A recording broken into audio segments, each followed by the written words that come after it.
Hi guys, I feel like it has been a significantly long time since I posted an update video, which could be wrong, might have only been a week, but I know it's time. So I will give this disclaimer that this is not a well thought out, organized update with me saying, hey, this is the theme that I've been going through. Probably going to figure that out throughout the course of this video because I just have stuff to do and I haven't had time to just sit back and fully reflect on my journey in particular. That energy has been going towards getting stuff done. As I make this video, I'm working on making some oatmeal so that I can go back to working on the website, which I have been putting off for the past 30 minutes. Let's talk about that. Let's talk about procrastination. At this time of, as soon as it's time for you to focus on such and such, everything else comes up and you're like, well, I'm hungry, or I want to work out, or I just want to text Bae, or whatever the F. And I go through that quite a bit, and the only way to get through it is to do it, which is so cliche, but it is the absolute truth. What else? Ooh, so this week I went through like some ups and downs romantically, and I just came to this place of accepting the fact that I consistently sabotage potential new relationships because I haven't fully let go of my ex. You know, like I hold on to the idea of us being married and I don't want to get close to another guy or give another guy what I feel like I should be saving for him, which is a whole nother conversation to be had. And we've come to an agreement that we're done. We're done. We're done. We're done. We're done. We're stopping that. I'm releasing him for real. Like, not just like, yeah, I'm done, but in the back of my mind, I'm holding on. Like, no, I have to fully release him. If it comes back around, it does. If not, I'll be okay. But I have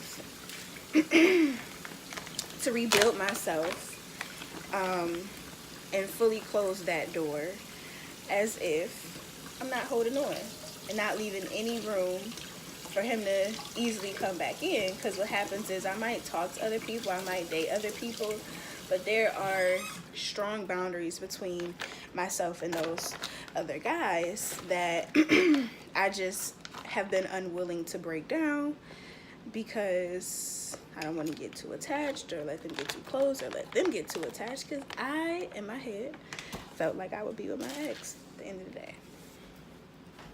So that's a new discovery. And with accepting that, I fully acknowledge that I want to maintain my celibacy. That's something that I really, really value.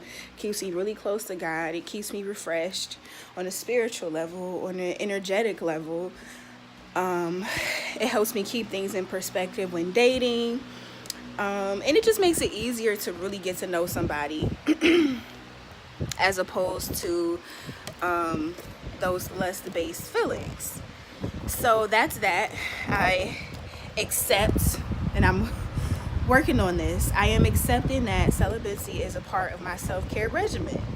Just like I need to eat balanced, be physically active, pray regularly, I need to maintain my celibacy, because when I don't, within weeks to months, I see a significant amount of regression, and my mind is focused on more earthly things instead of like my purpose, the spirituality, and the bigger scheme of life, you know?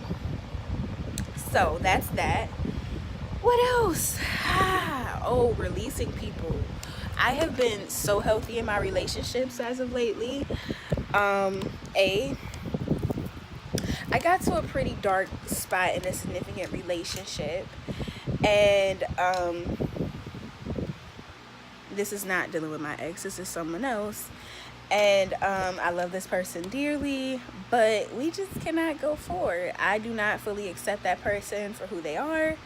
I feel like if we were going to move forward, I would need to express some frustrations that I didn't know existed until, these things started to arise. And I would need to hold that person accountable in ways that they're not able to be held accountable right now. And that's what they're expressing, that they're not at a place to really have those difficult conversations. It evokes too much anxiety, me being agitated and more aggressive, as opposed to like compassionate and light and just like, oh, it's not that big of a deal. That's too much for them, and I can't be in that lighthearted place with the weight and the seriousness of my issues with them. So I just have to accept that this isn't a relationship that I can really invest in. It's not good for that person, especially, as well as me. And I just don't want to revert back into that old person that, lets things build up and it explodes. And when I explode, it's toxic and hurtful. So accepting that within that relationship has made it easier for me to replicate that in other friendships, where I could tell that the friend was tolerating me as opposed to really accepting me and loving me and, having room in their life for me. Or I was tolerating them instead of truly accepting them and fully embracing them and having room in my life for them. So I could tell when I was doing that, when like I was just tolerating somebody, because when they call 7 to 8 times out of 10, I'm like, oh, I don't feel like being bothered. I did not enjoy our conversations, but I would push through because I knew that it was what they needed. I just felt anxiety around being around them or talking to them, or got off the phone more frustrated than grateful and happy 9 times out of 10. Or just really knew that I just didn't want to be there with them, connected to them, but felt like, oh, this is a great person, they're a great friend, they love me, I love them. But that's not enough sometimes. You just don't align with people. You're just not in the same headspace, the same frequency. And if I were able to pull back and just be more of an acquaintance instead of a close friend, or more of a friend instead of a best friend with these people, then I would. But A, I don't really know how to do that just yet. And B, I really feel like it's kind of mean when you pull back and that other person doesn't know that that's what you're doing. So if you and this person agree to be best friends, and now you're kind of dealing with them on an acquaintancy level, and you know that, but they don't, I just don't think that's cool. However, do what you want with your life. It's your life. But for me, I just feel like I should explicitly let them know, like, okay, we've been having X, Y, and Z frustrations amongst each other, or these conflicts, whatever you've been going through. Or maybe it's just I have been feeling less connected with you, or I have feeling like we're just not on the same page. We have different priorities. Just be transparent with whatever it is that's bothering you. I have not seen any progress over the past 2 to 3 months.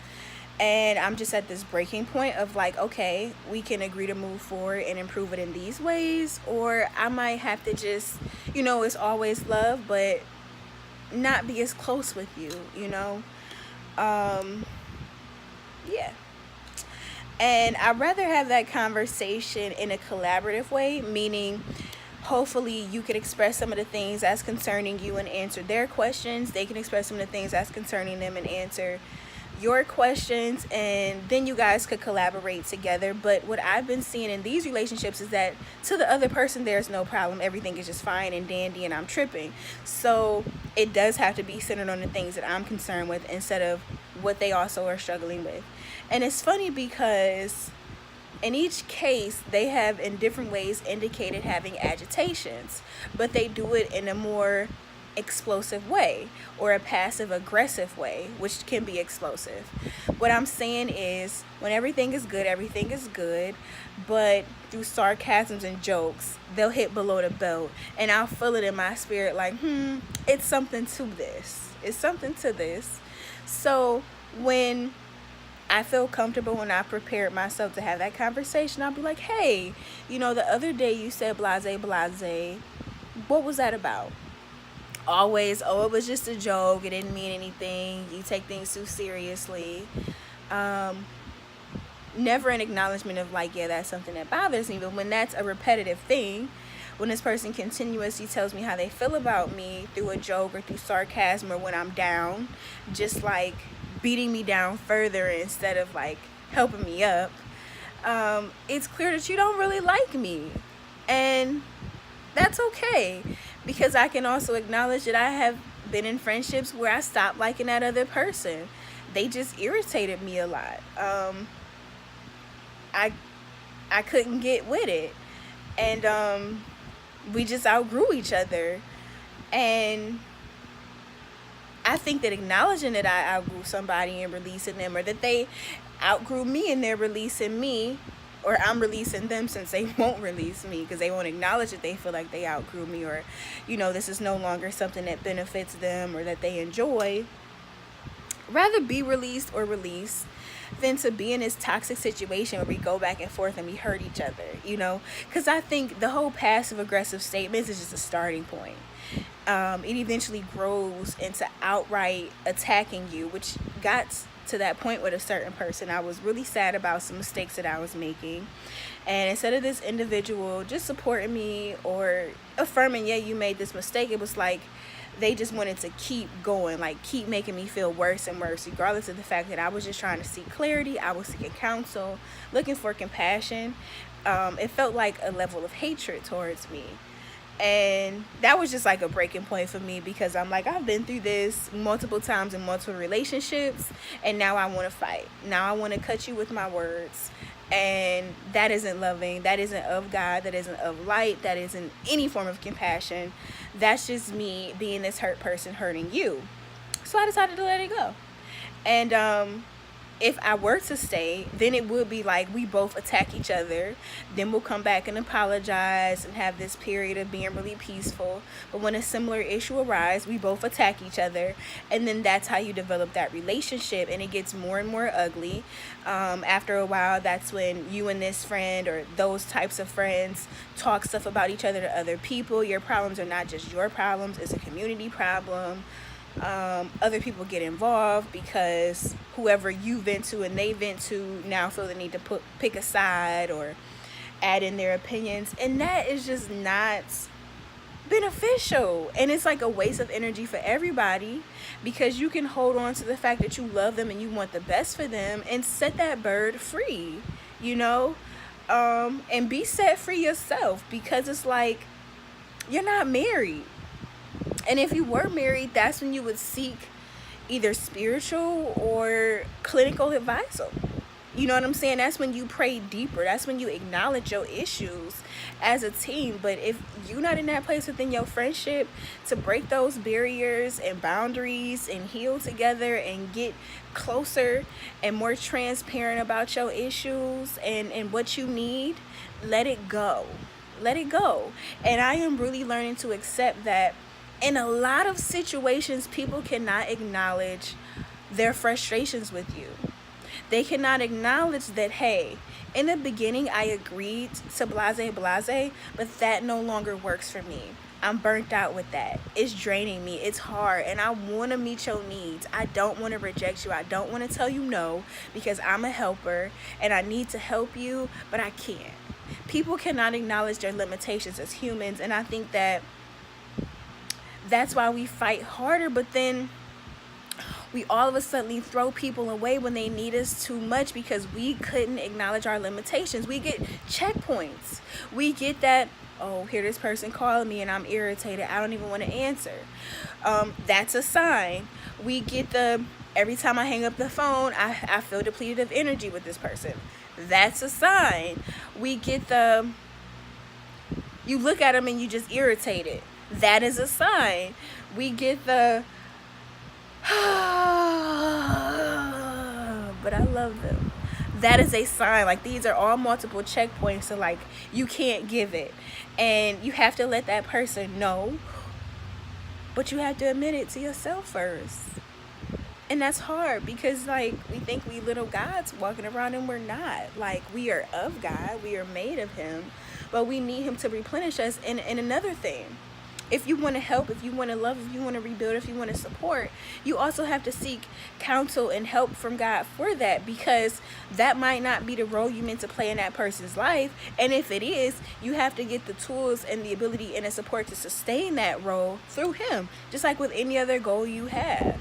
You know, my dreams, I want to make sure that this is like really of God. This is just you expressing my purpose to me, so I'm gonna talk to you about it. I'm gonna seek you through it. I'm not going to deal with it on my own completely and only come to you when it gets bad, or ignore you and act a freaking fool because I can't handle it and now I'm doing stupid stuff. Same thing within your relationships, your significant other, your friends, your children, whatever. God has to be the center of that.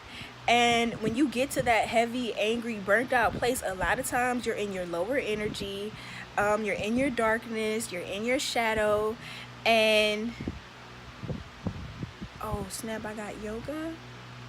Oh freak, I gotta work on this website. Okay, eat the food, go to yoga, finish the video. Okay, freak, I got this graduation party. I didn't work on the website. I can work on it tonight. Being in your shadow. Yeah, so you're in your darkness, handling things solely in your flesh. And it doesn't work out well. But when you tap into your light, when you tap into God, when you seek counsel, like he confirmed for me, yeah, this person really isn't feeling you right now. They really can't come from a loving place. They're going through their own internal battles. And you're seeking affirmation for conflicts and issues that they're not able to deal with right now. So the best you can do is step back or release. And because stepping back without letting that other person know conflicts with me, I rather release and let them know I'm releasing. Therefore, if they need to protect themselves, if they need to release me too, whatever is best for them, they can do. Because that's just where my heart is. But I know I love them and I know I wish them the best. And I am so grateful to do that and be able to see them in their light, as opposed to staying within it and only able to see them within their darkness and how they hurt me and how I'm upset with them, you know? And I wish I would have done this in other relationships sooner. And I'm so happy that although it's hard to release my ex, that's what he is challenging us to do, is to release each other and accept where we are, instead of going and trying to make it work, knowing that it isn't our time, and then hating each other in the end. That is a blessing from him, because I will say that this is one person that I have a hard time letting go, because he has meant so much to me for so long, and I have seen my life with him for so long.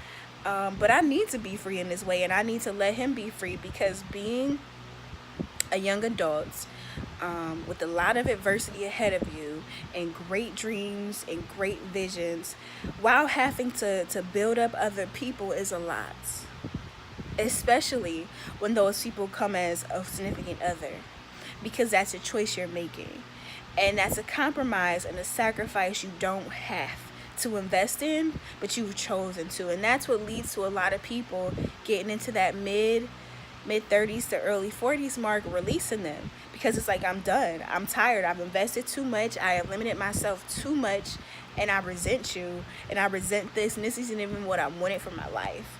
And so him blessing me with the fact that I don't even have that as an option with him means a lot, and I am extremely grateful. It is just hard for me to accept, and it will be hard, because there are some things that are best for you that are hard for you to wrap your mind around and sow into your heart. But that's what God is for. And every day I pray about it. Every day I pray that my ex becomes a man God calls him to be. I pray for help releasing him. I pray for help fully embracing who I am without him, and really tap into who I am as a queen, and not putting her to the side for anybody else, because that is the person that is meant to be this vessel for others. And I'm getting there, but I always reverse back from her when I'm with this person, and I don't even want to serve. I don't even want to focus on a journey full of health. Like, journey full of health becomes on the back burner. My purpose becomes on the back burner. All I can think about is being this man's wife and a mother to his children. Like, that's my primary focus. Whereas you guys have seen how important my purpose is without him. And it doesn't feel like a conflict of interest when I'm going through it, y'all. So yeah, that is a huge part of this week. Is I'm also releasing the dream of being a mother and a wife. It's always going to be a dream. How about this? I'm also accepting that it may not happen.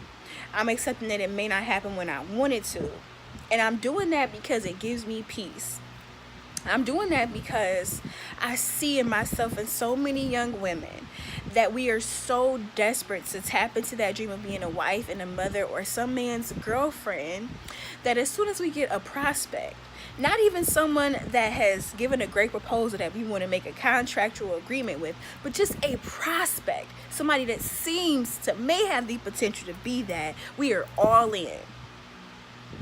We give up our body, we give up our mental headspace, to give up ourselves emotionally, and we're fully invested in this man that we don't even know. We don't even know if he is our husband yet. We haven't even taken the time to look at him through a lens of, I don't want to say criticism, but to be critical about the situation, to fully process it, to analyze it, an analytical approach, not criticism. Criticisms can be negative. But to actually analyze, okay, this is who I am. This is who my best self is, as of right now. The best self that I know to be right now, right? This is what she needs to maintain her stability and her health. Does he have that, right? I always talk about effective communication because that is key for me. Does he have effective communication? That's something that I need. Is he mentally and emotionally available? Does he have his own goals? I need someone that, in some way is tapping into his purpose and his service. But it don't have to look like mine. He could be the best garbage truck in America and go out of his way to make it a positive experience for residents in the city he's in. That is enough for me. But that is him saying that I am here to give this. And I'm giving it. Okay, does he know that? Are we equally yoked? And that's a new one, y'all, because I thought that I could be in a relationship and maintain my spirituality and they can do their own thing. But now I understand that celibacy is a very spiritual thing. It really is. And only people that are in a similar walk with God, source, Father, whomever, can relate to understanding that I refuse to allow my flesh to consume me in this way, and I'm aware of the challenges it brings, and I don't want to. So we do have to be equally yoked, and I'm willing to explore that further because now I have to think about, and I'm sure dating will disclose this as well, but do we have to have the same spiritual affiliation? Because I am a spiritual person. I am not a Christian. I am not a Muslim. I am not of any particular religious or spiritual ethnicity. I serve my Father. Yeah. So don't know how that's going to look, but we have to be equally yoked. We have to be serving. So what else? That's just a couple things. That's just enough to get you started because my list don't have to be your list. But really just thinking about, is he in the health? How does he eat? What does his lifestyle look like? Does he go out a lot? Does he drink a lot? Is he financially responsible? Because all of that ties into what's important to me and how I'm building my life. And if not, I will be aware and I will be watchful of vigilance of those things to see if it's a conflict of interest, and I will accept if it's a conflict of interest and not in my best interest to deal with that person and release, because I am not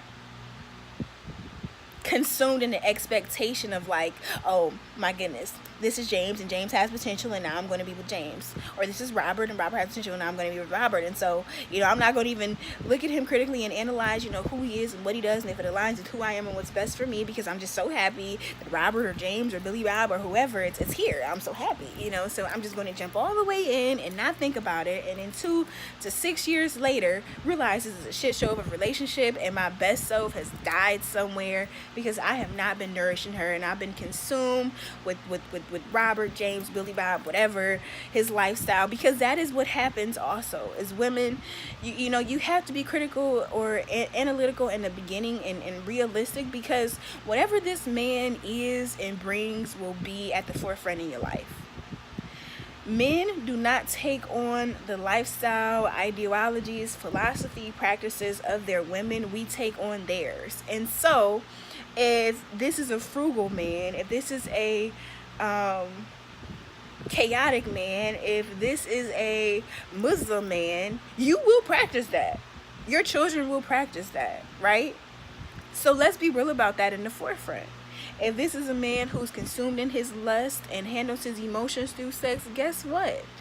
You will be consumed in that. That will be your responsibility now, sis. Which is a hard pill to swallow. But that's real talk, though. So that's another thing I'm working through, is like, hey, I do, hope and pray that I have a partner, but I don't have to. I don't have to have a husband and children to be happy, because I'm happy today. If I'm real about it, I'm genuinely happy today. And my life is always in progress, but I am happy and I am grateful, and I have peace and joy. So let's release that out into the atmosphere. Secondly, I don't need to force it just because somebody talking something good, just because they fine, just because they interested in me, just because they seem like something, just because they somewhat got it together. I can get to know them gradually. I can take my time with making myself mentally available, spatially available, and then emotionally available. I could take that and do it as a process, because I don't need it. I'm not dead set on it. I don't have to force it. It can flow now. Girl, that is freeing. That is liberation. And then the fact that I don't have to hold myself at a certain place in a distance from others because I'm saving myself from my ex. That's it. It's a complete package now. I'm truly free as a young woman, and I might not be in a relationship for the next 6 years, and I might be in one in the next 6 months. I'm gonna be okay either way, though, and I'm gonna continue to keep God as a priority and keep my purpose second to that, and everything else will fall in alignment, as opposed to me making this man number one, God second to that, and everything else falling in alignment. You feel me? God first, my service to him, my purpose, what he created me for, second, and everything else is in support of it. Me taking care of myself health wise, me taking care of my business, my marriage, it all plays into what God is calling me to do, and that's the way it's supposed to be. So that is a gift that I tapped into this week. That's the best thing I can walk away with, is that it's okay that I'm 26 and single and launching a business. I have launched a business and coaching and figuring out my methodologies, figuring out my practices and my process and my marketing, my relationships, my own health regimen, and I don't have a husband or a boyfriend or any prospects at the moment. That is okay. And I might not until I'm 32. That is okay. And I might not ever. I might die a single woman, but I'm not alone, because God was with me every step of the way. Okay. I love you all. I hope this in some way was impactful and helpful and informs your process. I'm wishing you healing and health. I realize that that's important to me. Healing and health. That's what I'm here for. Healing and health. And that looks different at different stages. But healing and health. So be empowered as you tap into what's important for you to heal and health. Be encouraged.